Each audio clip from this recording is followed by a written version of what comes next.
నమస్తే అండి, మీ పేరు? నా పేరు శర్మాష్ అండి. ఏం చేస్తుంటారు? నేను వ్యవసాయం చేస్తానండి. సరే, ఏంటి మరి వ్యవసాయానికి ఈ ప్రభుత్వం నుంచి ఎంతవరకు సహాయం అందిందంటారా వ్యవసాయం చేసుకునే వాళ్ళు? సంతృప్తిగా ఉందండి, సంతృప్తిగా అందాల్సిన సహకారం అంతా ప్రభుత్వం నుంచి అందిందా? అందిందండి. ఏ విధమైన సహకారం వచ్చింది మీకు ప్రభుత్వం తరఫున? ఇన్పుట్ సబ్సిడీ వచ్చింది, రైతు రుణమాఫీ అయ్యింది, మళ్ళీ ప్లస్ వచ్చేసి అన్నదాత సుఖీభావగా వచ్చింది. రైతులు ఎంతవరకు అండగా ఉండబోతున్నారు ఈసారి తెలుగుదేశం ప్రభుత్వం? 99% ఉంటున్నారండి, 99% ఖచ్చితంగా ఉంటున్నారండి. అసలు మిగిలిన సంక్షేమ పథకాల విషయానికి వచ్చేసరికి మీ నియోజకవర్గంలో ఎంతవరకు అర్హులైన వారికి సంక్షేమ పథకాలు అందాయంట? ప్రతి ఒక్కరికి అందాయండి. పేద ప్రజలకు వచ్చేసి ఇల్లు రూపంలోన, పింఛన్ రూపంలోన, మళ్ళీ వచ్చేసి ఒంటరి మహిళల రూపంలోన, పశుకుంభం రూపంలోన ప్రతి ఒక్కరికి లబ్ధి పొందండి. ప్రతి ఒక్క కుటుంబము, ప్రతి ఒక్కరూ లబ్ధి పొందారండి ప్రభుత్వంలో. మీ నియోజకవర్గంలో చూసుకుంటే తెలుగుదేశం తరఫున పోటీ చేస్తున్న వ్యక్తి పయ్యావల కేశవ్ గారు. ఆయన టీడీపీ పార్టీలో ఒక సీనియర్ మోస్ట్ నాయకులు, ఒక పెద్ద తరహాలో ఉన్న వ్యక్తి. ఇక్కడ పేద మధ్యతరగతి ప్రజలకు ఎంతవరకు అందుబాటులో ఉండగలుగుతున్నారు? వాళ్ళు ఆహార్నిశం పని చేస్తున్నారండి. పేదవాళ్ళకి ఎక్కువగా వాళ్ళు కృషి చేస్తున్నారు. వాళ్ళు పని అంతా పేదవాళ్ళ గురించే పని చేస్తున్నారండి. వాళ్ళు ఇప్పటికే 2 సార్లు ఎమ్మెల్యేగా పనిచేశారు కేశవ్ గారు. మరి 3వసారి కూడా అవకాశం ఇవ్వబోతున్నారు? ఎమ్మెల్యే కాదండి, మినిస్టర్గా అవకాశం ఇస్తున్నాం అతనికి. ఎంత మెజార్టీతో గెలిపించబోతున్నారు? మినిమం 10 నుంచి 15 వేల మెజార్టీ వరకు చూపిస్తున్నామండి ఇప్పటివరకు. అవునండి. రాష్ట్రం విషయానికి వచ్చేసరికి చంద్రబాబు నాయుడు గారి పరిపాలన మీద మీ అభిప్రాయం? చంద్రబాబు పరిపాలన చాలా బాగుందండి.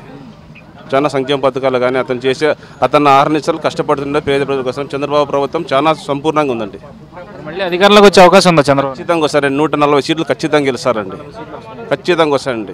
మీరు 140 సీట్లు అన్నారు. ఇంకా పక్క చూసుకుంటే కేసీఆర్ కానీ, లేదంటే మోదీ కానీ, జగన్మోహన్ రెడ్డి కానీ మామూలు అండి. చాలా మంది చెప్తుంటారు పనికి రాని వాళ్ళు. పనికి వచ్చే వాళ్ళు పనికి వచ్చే మాటలు మాట్లాడితే పని జరుగుతుంది, కానీ ఎవడో బూటాకారం చెప్తే పని జరగదండి. ప్రజలు వచ్చేసి కష్టపడి పని చేసే వాళ్ళకే పట్టం కట్టబోతున్నారండి. ఇది తెలుగుదేశం ప్రభుత్వం ఖచ్చితంగా ప్రభుత్వం మళ్ళీ అధికారంలోకి వస్తుంది. దాని గురించి మీరేమి చూసుకుని అవసరం లేదు. సార్ నమస్తే అండి, మీ పేరండి? నా పేరు నజీర్ అండి. నజీర్ గారు ఏం చేస్తుంటారు?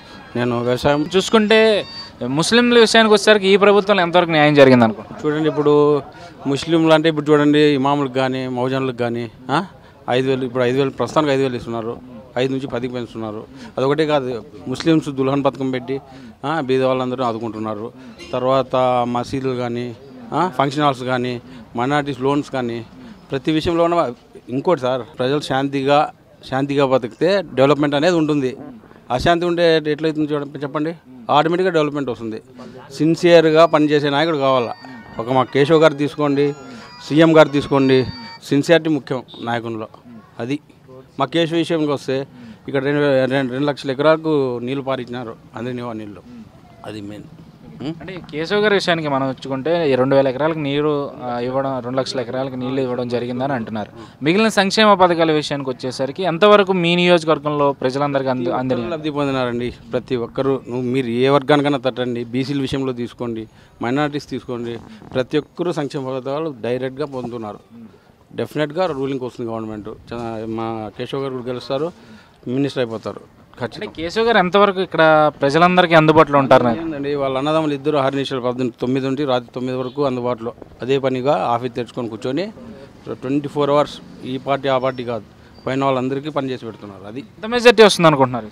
మెజార్టీ డెఫినెట్ 10 to 15 ఖచ్చితంగా. రాష్ట్రంలో చూసుకుంటే మొత్తం మీద తెలుగుదేశానికి ఎన్ని సీట్లు వచ్చే అవకాశం ఉందనుకోండి? 110 నుంచి 115 రూలింగ్ వచ్చేస్తారు, నో డౌట్.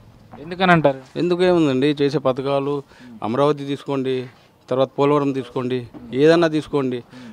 ఏదో అపోజిషన్ పార్టీ ఏదో కలిపొలి మాటలు చెప్తున్నారు, కానీ అక్కడ పోయి చూస్తే తెలుస్తుందండి వీళ్ళకు. ఊరికనే అంటారు. ఎంత 12,000 ఎకరాల భూమిని పోగు చేసినట్టు చంద్రబాబు. అది ఘనత చంద్రబాబుది.